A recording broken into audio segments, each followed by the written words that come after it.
Hey everyone. Today we're diving into one of the biggest questions in manufacturing. How do you actually make the leap from a traditional factory to a truly smart one?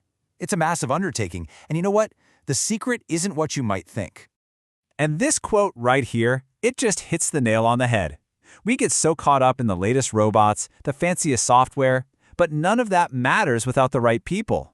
The real power, the thing that drives this entire transformation, it's your engineering team. They are the engine.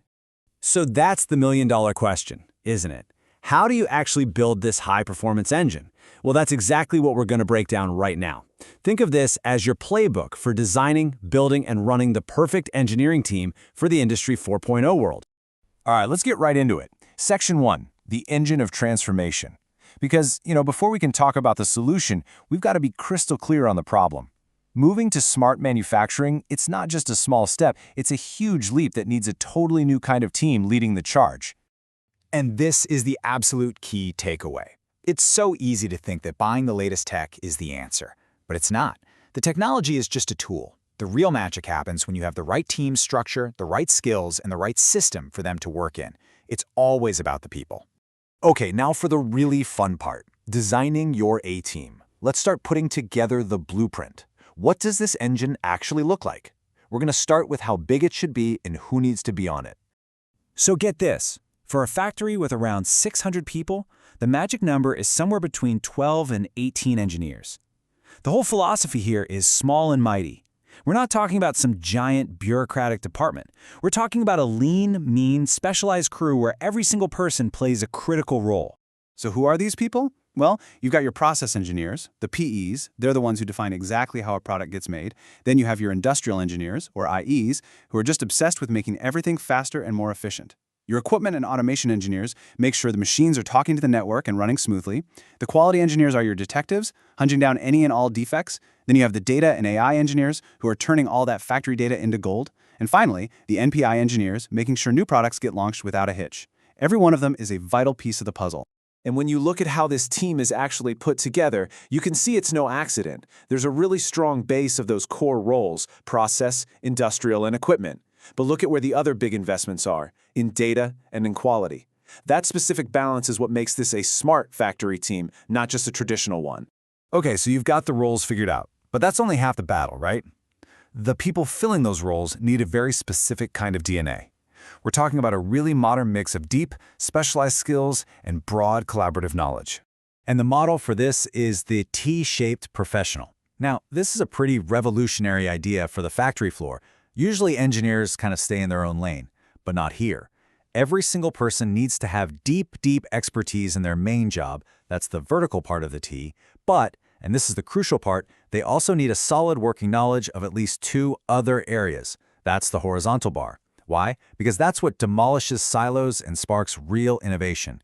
Your quality person understands data. Your data person understands the production process. That's the secret sauce. So, what does that actually look like? Well, it all starts with a foundation of basic skills that everyone, and I mean everyone, on the team has to have. We're talking about a solid grip on statistics, materials, safety, and a structured way to solve problems. This is the shared language that lets the whole team communicate effectively.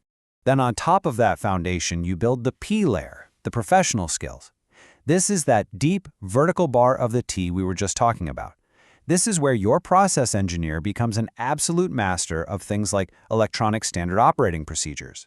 It's where your data engineer owns the big factory systems, like the MES, that's your manufacturing execution system, or the ERP. This is their kingdom. And finally, we get to the really exciting part, the F layer for frontier skills. This is what keeps your team from becoming obsolete. We're talking about things like AI-powered vision inspection, predicting when a machine will fail before it happens, and optimizing energy use. These are the skills that build a bridge from where you are today to where you need to be tomorrow.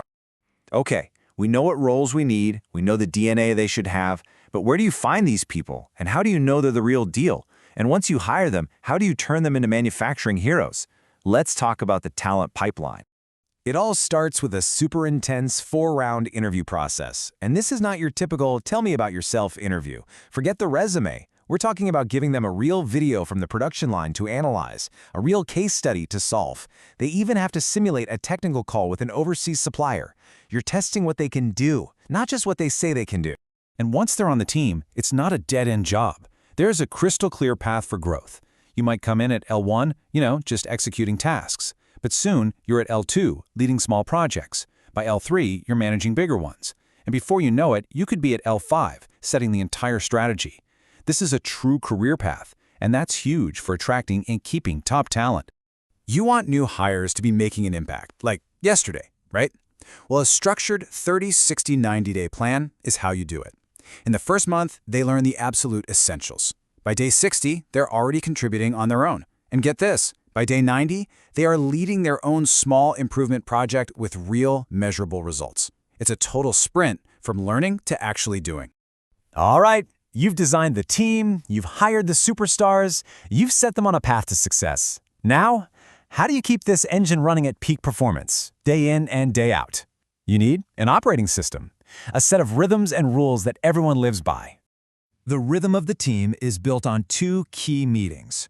First, you've got a daily 15-minute stand-up. It's fast, it's tactical, and it's all about getting people unblocked so they can get on with their day. Then, you have a weekly 1-hour review. This one's strategic. You're looking at the data, the trends, and figuring out how to solve the big, recurring problems. It perfectly balances putting out today's fires with preventing tomorrow's. And holding all this together are 3 simple, non-negotiable rules. Rule number 1, speak with data. If you don't have data, you don't have a voice.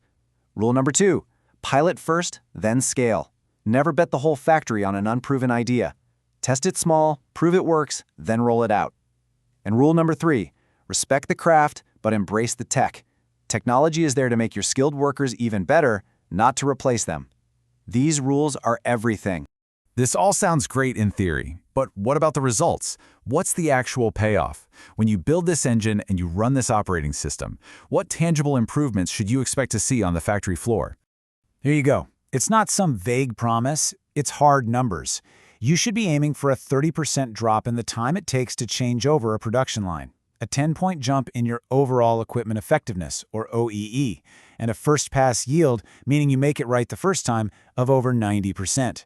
These are the numbers that tell you your engine is firing on all cylinders.